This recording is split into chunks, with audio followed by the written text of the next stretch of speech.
Hello guys, its manifestation time. Gas who is back again.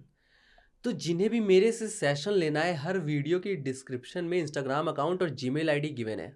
Her video की description में, तो आप वहां से हमें कांटेक्ट कर सकते हैं। उसके बाद आपको आगे की डिटेल्स वहीं मिल जाएंगी। तो चलिए वीडियो पे आते हैं, और इतना बता दूं कि आज का टॉपिक आप लोगों को बहुत पसंद आने वाला है, क्योंकि इसमें हम बात करेंगे कि विश फुलफिलमेंट स्टेट का मतलब क्या होता है, लिविंग इन दी एंड का मतलब क्या होता है। जो आपको बताया जाता है ना कि एंड से सोचो, एंड में रहो, प्रोसेस के बारे में मत सोचो, एज्यूम करो कि आपकी डिज़ायर फुलफिल्ड हो गई है, सब आपके फेवर में हो रहा है। तो इन सारी चीज़ों के ऊपर बात करेंगे आज नॉन स्टॉप। कोशिश करेंगे कि कोई कंफ्यूजन ही ना रहे आज के बाद। लेकिन अगर फिर भी कोई डाउट रह जाता है तो कमेंट सेक्शन खुला है, इंस्टाग्राम और जीमेल आईडी भी गिवन है। तो चलो भाई शुरू करते हैं। लिविंग फ्रॉम द एंड या थिंकिंग फ्रॉम द एंड, नाम से ही जाहिर हो रहा है कि ये वो वाली स्टेट है जहां सब कुछ सॉर्टेड है, सब सेटल्ड है। जो आप चाहते थे वो आपको मिल चुका है। There is no separation between you and your desire. मतलब आपके और आपकी डिजायर के बीच कोई अलगाव है ही नहीं। ये है लिविंग इन दी एंड वाला अप्रोच। लेकिन एक चीज़ हम लोगों को यहाँ पे समझने की ज़रूरत है, और वो क्या है कि एक होता है एंड के बारे में सोचना और एक होता है एंड से सोचना। भाई दोनों सेम नहीं लगता सुनने में।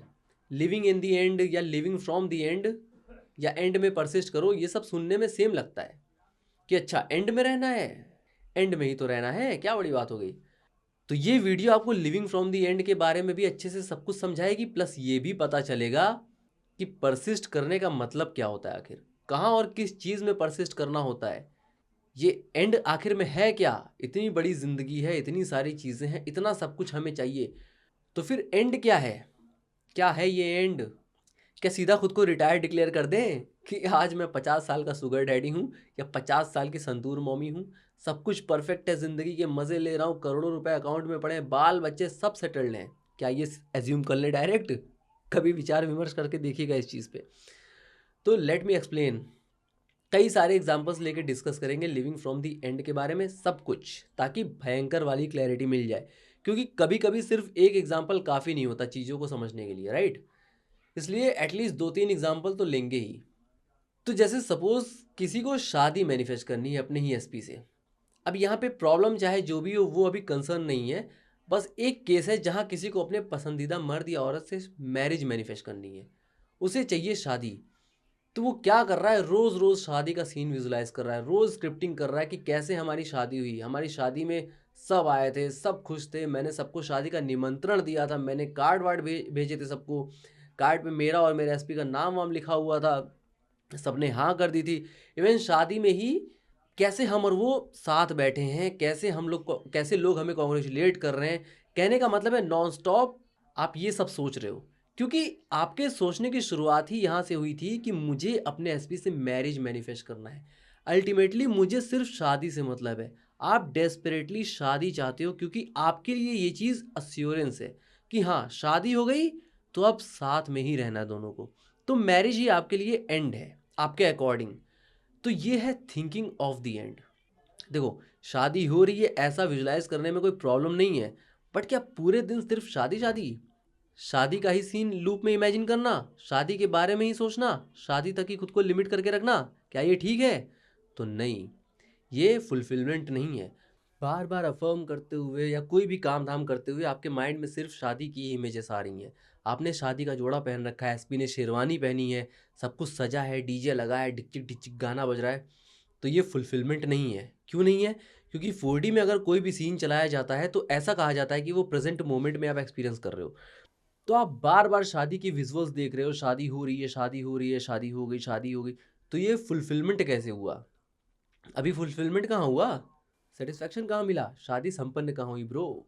तो उस पर्सन का आकर आपको मैरिज कमिटमेंट देना, इंगेजमेंट रिंग पहनाना, शादी के लिए हाँ कर देना, इवन वेडिंग सेरेमनी यानी शादी का होना भी, ये सब एंड नहीं है।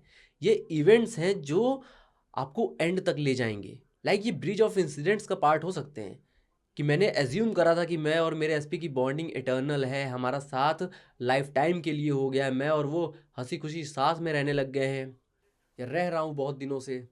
आपने ये सब एज्यूम किया, ये सब सोचा और इसमें परसिस्ट किया, जिस वजह से उन्होंने शादी का प्रपोजल रख दिया। आप लोगों की शादी पे बात आ गई, वो शादी के लिए आपको इंसिस्ट करने लगे, इवन सक्सेसफुली आपकी शादी भी हो गई। ये सारे इवेंट्स होते चले गए ताकि आप और वो हंसी खुशी साथ रह पाएँ। मीन्स 2 लोगों को परमानेंटली साथ रहने के लिए उनकी शादी अगर कंपल्सरी है, तो शादी भी हो जाएगी। ये ब्रिज ऑफ इंसिडेंट बन जाएगा, जिससे वो लोग खुशी-खुशी साथ रह पाएँ। लेकिन शादी यानी वेडिंग सेरेमनी एंड थोड़ी ना है, वो तो बिगिनिंग है। अब आप खुद ही देख लो क्या चीज़ एंड है और क्या इवेंट्स हैं जो आपके असम्पशन को सॉलिड बनाने के लिए अपने आप हो रहे हैं। तो आप बार-बार सिर्फ वेडिंग सीन्स के बारे में सोच रहे हो, तो फिर आप आज भी एंड के बारे में सोच रहे हो, एंड से नहीं सोच रहे हो।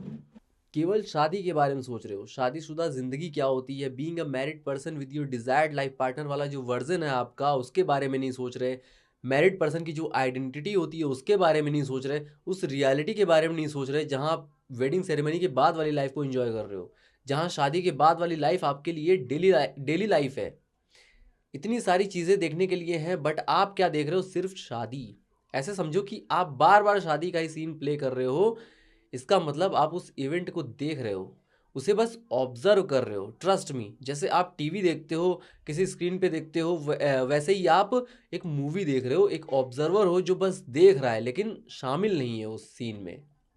और आसान शब्दों में ऐसे समझो कि आप रोड पे खड़े हो, जहाँ एक स्टोर है, एक एक शॉप है, और उसकी खिड़की में से आप स्टोर के अंदर देखते हो और आपको पता चलता है कि उस स्टोर के अंदर आपकी ज़रूरत का काफ़ी सारा सामान है जो आपको मिल जाएगा, तो आप फुलफिल्ड फील करोगे। तो थिंकिंग ऑफ द एंड बिल्कुल वैसा ही है कि आप खिड़की से झांक रहे हो, अपनी डिज़ायर को देख रहे हो, उसको ऑब्जर्व कर रहे हो। इट्स लाइक आप मूवी देख रहे हैं लेकिन उसमें रोल प्ले नहीं कर रहे हैं। It is like something you deeply want but you don't currently possess.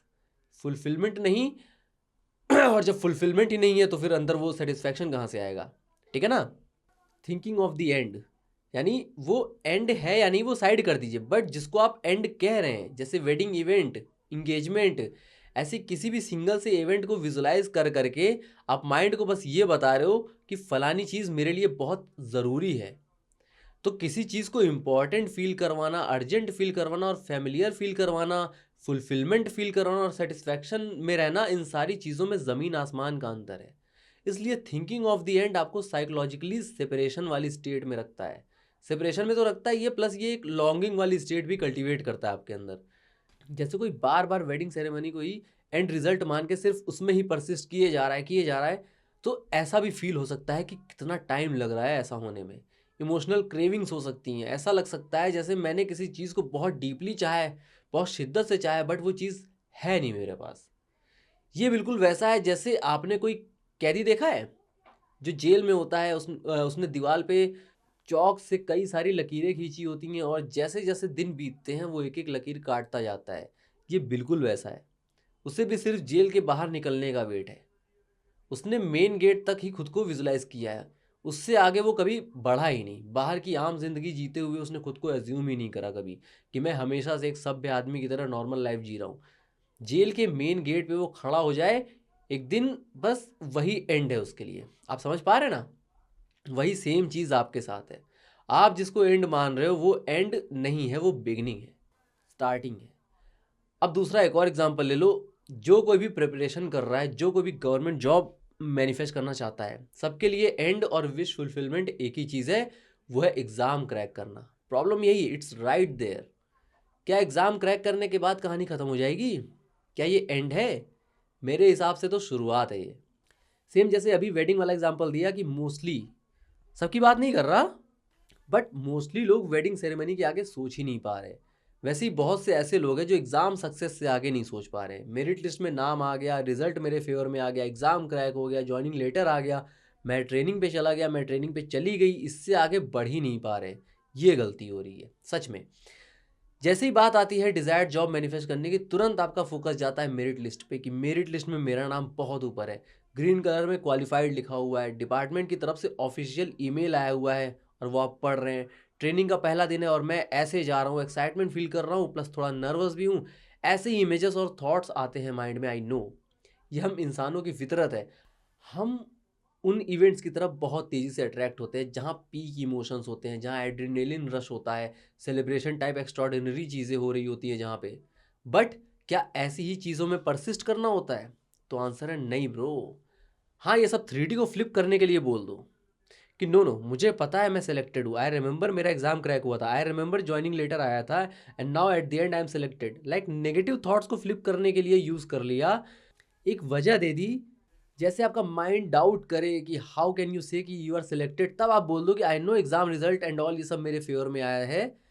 Thoughts को फ्लिप करने के लिए बोल दो, मीनिंग दे दो, वो ठीक है, बट इसका मतलब ये थोड़ी कि आप इसी में ड्वेल करने लग जाओगे, यहीं पे परसिस्ट करने लग जाओगे। यहाँ पे परसिस्ट नहीं करना होता है। मैरिज मैनिफेस्ट करते वक्त जब 3D ट्रिगर करे, ऑपोजिट चीज़ें दिखे, डाउटफुल क्वेश्चंस आए, तब आप बोल दो मेंटल डाइट में कि I know we are married, सबने हमें एक्सेप्ट कर लिया था, उसने हाँ बोल दिया था, उसने शादी की बात रखी थी, प्रपोजल रखा था। ये सब आप उस वक्त बोल सकते हो जब डाउट्स आए, ऑपोजिट थॉट्स आए। बस अपने लॉजिकल माइंड को इंगेज रखने के लिए बोल दो, उसको ट्रिक करने के लिए बोल दो, वॉट एवर, बट यहाँ पे परसिस्ट नहीं करना होता ऑल टाइम। ये सब है thinking of the end, and के बारे में सोचना। लिविंग फ्रॉम द एंड कैसा दिखता है वो समझने से पहले एक एग्जाम्पल लेते हैं। नेविल गॉडर्ड, इनको तो आप सब लोग जानते होंगे। हाँ, वही जिन्होंने कोचिंग ली थी मेरे से लॉ ऑफ अजम्पशन की। खैर तफरी कर रहा था।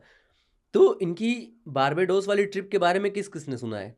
एक्चुअली हुआ ये था कि ये न्यूयॉर्क में थे उस समय, और 12 साल से अपने होम टाउन नहीं गए थे, ना तो अपनी फैमिली से मिले थे। और उस समय न्यूयॉर्क में इकोनॉमिक क्राइसिस चल रही थी, तो इनके पास ना तो करियर था ना पैसे थे कि ये टिकट करवा पाएँ बारबेडोस जाने के लिए। तो इनके सामने भी क्या सिचुएशन थी कि मुझे अपने होम टाउन जाना है बस। तो ये चाहते तो ये भी अज्यूम कर सकते थे कि टिकट के पैसे मिल गए हैं, मुझे टिकट के पैसे मिल गए हैं, मुझे फ्री में शिप मिल गई, मुझे फ्री में शिप मिल गई, मुझे फ्री टिकट मिल गया, मुझे फ्री टिकट मिल गया। वो ये सब भी अज्यूम करते थे, क्योंकि भाई यही तो चाहिए था एट द एंड। इनमें से कुछ भी हो जाता तो ये घर चले ही जाते। जैसे आप अफर्म कर रहे हो एग्ज़ाम क्लियर हो गया, एग्ज़ाम क्लियर हो गया, उसने शादी के लिए हाँ बोल दी, शादी के लिए हाँ बोल दी, बट इन्होंने क्या किया, शेर का रास्ता चुना। शेर का रास्ता मतलब मैं ऑलरेडी बारबेडोस में ही हूँ, ये न्यूयॉर्क की बड़ी बड़ी बिल्डिंग्स से मुझे कोई फ़र्क नहीं पड़ता, ये हाईवे सुपर हाईवे से मेरा कोई मतलब नहीं है, ये मल्टी स्टोरी बिल्डिंग से मेरा कोई वास्ता नहीं है। मुझे सिर्फ बारबेडोस के बड़े बड़े फील्ड से मतलब है, मुझे वहाँ की फ्रेश और वार्म एयर से मतलब है, वहाँ के खुशबूदार फूलों से मतलब है, वहाँ के ओपन एरियाज से मतलब है, ट्रॉपिकल एयर जो वहाँ बहती है मुझे सिर्फ उससे मतलब है। वो सोते न्यूयॉर्क की ही बिल्डिंग में थे, बट डेली रात को विजुलाइज करते थे कि मैं बारबेडोस में अपने भाई के घर में सो रहा हूँ, वहाँ की गलियों में घूम रहा हूँ। कुछ चमत्कार हो गया और मैं बारबेडोस पहुँच गया? नहीं, मैं हूँ ही अपने होम टाउन में। यार as simple as that. New York से अपने होम टाउन जाने की जो इनकी नाकाम कोशिशें चल रही थी, जो चिंता चल रही थी, इसको इन्होंने रिलीज़ कर दिया। जस्ट बिकॉज जब मैं हूँ ही अपने फैमिली के पास, अपने आइलैंड पर, तो हर तरह का कॉन्ट्रीडिक्टरी एविडेंस मेरे लिए वेस्ट है और कुछ नहीं। देन हुआ ये कि इनके ही बड़े भाई ने टिकट का पैसा मनी ऑर्डर करवा दिया इनके पास, और ये शिप पकड़ के वापस अपने आइलैंड पे पहुंच गए आफ्टर 12 साल। बीच में और भी चीज़ें हुई थी कि इन्हें थर्ड क्लास टिकट मिल रही थी, वो भी फर्स्ट क्लास में चेंज हो गई, वो सब भी है। लेकिन मेरा मैसेज आप तक पहुंच गया ना, बस, कि मैं ये कहना चाह रहा था, इन्होंने ऐसा कुछ भी एज्यूम नहीं किया कि मैं शिप में बैठ गया हूँ, ट्रैवल कर रहा हूँ। भाई ये भी तो एंड ही है कि शिप में बैठ गया तो होम टाउन ही जा रहा हूँगा, मैं शिप में बैठ गया मुझे टिकट मिल गई, ऐसा कुछ भी एज्यूम नहीं किया इन्होंने। ये परफेक्ट एग्जाम्पल था कि लिविंग फ्रॉम द एंड क्या होता है। मैं बारबेडोस में ही हूँ, this is what it is. बाकी सब कुछ ब्रिज ऑफ इंसिडेंट का ही पार्ट था। बाकी बीच में जो भी इवेंट्स हुए, लाइक पैसा, मतलब पैसा आ गया, फर्स्ट क्लास टिकट मिल गई, वो सब कंफर्मेशन था कि मैं बारबेडोस में ही हूँ। अब बताइए, एसपी ने आपसे शादी के लिए बोल दिया, क्या ये एंड है? मेरे और उनके, हम दोनों के घर वाले राज़ी हो गए, क्या ये एंड है? मेरा एग्ज़ाम क्रैक हो गया, मेरिट लिस्ट में नाम आ गया, मैं क्वालिफाइड हो गया, क्या ये एंड है? उसने मुझे प्रपोज कर दिया, उसने मुझे कंफर्मेशन दे दी, क्या इनमें से कोई भी चीज़ एंड है? नहीं। मैं मैरिड लाइफ जी रहा हूँ with my desired life partner. Happy married life है मेरी। एक दूसरे के बगल में सोना is what I do on daily basis. Weekend पे कहीं बढ़िया रेस्टोरेंट में बैठना या कहीं बाहर जाना, ये सब होता रहता है। यही नहीं, बिल्कुल जैसी आज की लाइफस्टाइल आपके लिए नॉर्मल और बोरिंग है, उतनी ही नॉर्मल है आपकी मैरिड लाइफ। जैसे होता है ना बाकियों की लाइफ में कि हस्बैंड इधर उधर अपने कपड़े फैला के चला जा रहा है और वाइफ इरिटेट हो रही है कि यार ये तो मतलब इनका रोज़ का ही है, रोज़ की नौटंकी, इनकी अपनी हरकतों से बाज ही नहीं आ रहे हैं। इतना नॉर्मल। समझ पा रहे हैं आप लोग? It is living from the end bro. बाकी उनका आपके आगे शादी का प्रपोजल रखना, आपके घर वाले से बात करना, देन आपके घर वालों का कन्विंस हो जाना, उनके घर वालों का भी कन्विंस हो जाना, या इम्प्रेस हुए बिना भी आपकी खुशी के आगे झुक जाना, इवन आप दोनों की शादी भी करवा देना, ये सब कन्फर्मेशंस हैं, इवेंट्स हैं जो आपके अजम्पशन को प्रूव करने के लिए होंगे ही होंगे। मेरे कहने का मतलब है लिविंग फ्रॉम द एंड में अगर आप ये देखते हो कि आप दोनों की बॉन्डिंग आउटलास्टिंग है, आप अनब्रेकेबल टीम हो, आप दोनों मैरिड कपल हो, एक साथ एक घर में रहते हो, तो इस चीज़ को प्रूव करने के लिए जो भी पॉसिबल इवेंट हो सकता है, लाइक इंगेजमेंट, शादी एंड ऑल, जो कुछ भी हो सकता है वो सब होता चला जाएगा। समझ में आया क्या? उसने मुझे प्रपोज किया, उसने मुझे प्रपोज किया, नहीं, वो मेरे साथ लॉयल और हैप्पी रिलेशनशिप में है, वो मेरे साथ है और ये उसका सौभाग्य है। आई एम हिज और हर परफेक्ट मैच। मेरे साथ रिलेशनशिप में वो मेरे नखरे उठाता है, I am his slash her girlfriend और बॉयफ्रेंड। फिर ऐसा होने के लिए आपको प्रपोज करें, वो आपको इम्प्रेस करें, एक परफेक्ट डेट प्लान करें, वैलिडेट करें, आपको कंफर्म करें, आके एक्सेप्ट करें कि या I have feeling for you, तो ये अपने आप हो जाएगा, ब्रिज ऑफ इंसिडेंट का पार्ट बन जाएगा। मेरा एग्ज़ाम क्रैक हो गया, मेरा एग्ज़ाम क्रैक हो गया, नहीं, मैं गवर्नमेंट जॉब करता हूँ, मैं हूँ गवर्नमेंट ऑफिसर, मैं उठते बैठते खाते पीते गवर्नमेंट ऑफिसर हूँ। मेरा अपना केबिन है जहाँ मेरी अपनी डेस्क है, मैं काम करता हूँ, घूस लेता हूँ, एक एक सिग्नेचर का 20-20 लाख लेता हूँ, एफर्टलेसली अपना काम करता हूँ। बस मेरा वर्क स्पेस बहुत फ्रेंडली है, बहुत सपोर्टिंग है। Just think from the and. And के बारे में सोचना और एंड से सोचना दोनों में यही फ़र्क है। एंड के बारे में सोचना मीन्स कि you are trying to manifest something. आप जो कुछ भी कर रहे हो, कुछ मैनिफेस्ट करने के लिए ही कर रहे हो। कुछ तो ब्रोकन है, कुछ तो है जो सही नहीं है, कुछ तो है जो मुझे अच्छा फील नहीं कराता, कुछ तो है मुझे अंदर ही अंदर खाया जा रहा है, कुछ तो है मुझे चाहिए। ये सब आप खुद को रिमाइंड कराते रहते हो नेचुरली जब भी आप एंड के बारे में सोचते हो। लेकिन जब आप एंड से सोचना शुरू करते हो, सिर्फ सोचना और कुछ नहीं, एक्ट एज इफ की बात ही नहीं कर रहा, बस खुद को ही बताते रहना कि I am living this life where I am loved and secured, I am already an officer, I have already a loving and caring husband और वाइफ, जस्ट कीप गोइंग। यहाँ पर देखा जाए तो कहने को तो आप कुछ अट्रैक्ट कर रहे हो, कुछ मैनिफेस्ट कर रहे हो, बट लॉ ऑफ अजम्पशन आपको कहता है कि आप उस रियलिटी में हो। ठीक है ना? जब आप कुछ एज्यूम कर रहे हो दैट मीन्स आप उस रियलिटी में हो जहाँ आप सब कुछ पजेस करते हो। बस खुद को याद दिलाते रहो, एज्यूम करते रहो। जैसे अभी की लाइफ बोरिंग और नॉर्मल है आपके लिए, आपकी डिजायर्ड रियलिटी में वो लाइफ भी बोरिंग और नॉर्मल है जिसे आप मैनिफेस्ट करना चाहते हो। एंड रिमेंबर, जब आप एंड से जी रहे हो, एंड से सोच रहे हो, जहाँ सब फुलफिल्ड है, आपके अंदर सेटिस्फैक्शन है, डिटैचमेंट है, क्योंकि जो होना था वो हो गया है 4D में, तो फिर कुछ मैनिफेस्ट करना या अट्रैक्ट करने का कोई सवाल ही पैदा नहीं होता। तो अभी तक आप जो कोशिश कर रहे थे मैनिफेस्ट करने के लिए, बहुत फोर्सफुली चीज़ों को करना, मन ही मन खुद को याद दिलाते रहना कि मैं कुछ, मतलब जो कुछ भी कर रहा हूँ किसी को मैनिफेस्ट करने के लिए कर रहा हूँ, ये सारी कोशिश आप नेचुरली गिव अप कर देते हो, रिलीज़ कर देते हो, क्योंकि आप मैनिफेस्ट कर चुके हो ऑलरेडी। तभी तो आप एंड से सोच पा रहे हो। इसमें परसिस्ट करना होता है भाई। आई थिंक क्लियर होगा। लेकिन अभी कुछ लोग कहेंगे कि अच्छा ठीक है, समझ गए, लेकिन फिर दिन भर कैसे करें इस चीज़ को, पूरा दिन ऐसे कैसे करें? तो भाई किसने कहा पूरा दिन करना होता है? भाई ये एक्ट एज इफ नहीं है, कंफ्यूज मत हो। भाई ये सिचुएशन के हिसाब से करना होता है। कोई बहुत ज़्यादा नेगेटिव है उसको थोड़ा सा ज़्यादा पुश करना पड़ेगा अपने आप को, बट पूरा दिन नहीं करना होता। सैट्स में कर लिया, मॉर्निंग में कर लिया, या आफ्टरनून में सेल्फ टॉक के फॉर्म में चीज़ें कर ली, बस खुद को रिमाइंड करवाना होता है। आप रोबोटिक कर लो लगातार 2-3 घंटा, लेकिन दिन भर, तब दिन भर थोड़ी ना करते हैं, जस्ट चिल। तो वीडियो में काफ़ी कुछ था, आप कंफ्यूज ना हो इसलिए थोड़ा समराइज कर दूं। मैंने कहा कि एंड के बारे में नहीं, एंड से सोचो। एंड के बारे में सोचने का मतलब है किसी ऐसी चीज़ के बारे में सोचना जो आप पजेस ही नहीं करते हो अभी। तो जब आप कोई चीज़ पजेस ही नहीं करते, आपके पास वो चीज़ है ही नहीं, तो फिर फुलफिलमेंट कहाँ से होगा? और फुलफिलमेंट नहीं है तो सेटिस्फैक्शन भी नहीं मिल सकता। इसका मतलब ना तो वो चीज़ आप एक्सपीरियंस, मतलब ना तो कभी आपने वो चीज़ एक्सपीरियंस करी है, ना तो आपकी आइडेंटिटी में वो चीज़ आई है। तो आपको प्रेफर क्या करना है? लिविंग फ्रॉम दी एंड, यानी एंड से सोचना। आपको चाहिए नहीं कुछ, ना तो आप कुछ मैनिफेस्ट करने की कोशिश कर रहे हो, सिंपली आपको जो लगता है कि वो आपको चाहिए, आप उसको एक्सपीरियंस कर रहे हो जब भी आप एज्यूम कर रहे हो। ठीक है ना? जब भी आप एंड से सोच रहे हो, डिफाइन करना शुरू करो कि किस हद तक एक्सपीरियंस किया है आपने सब कुछ।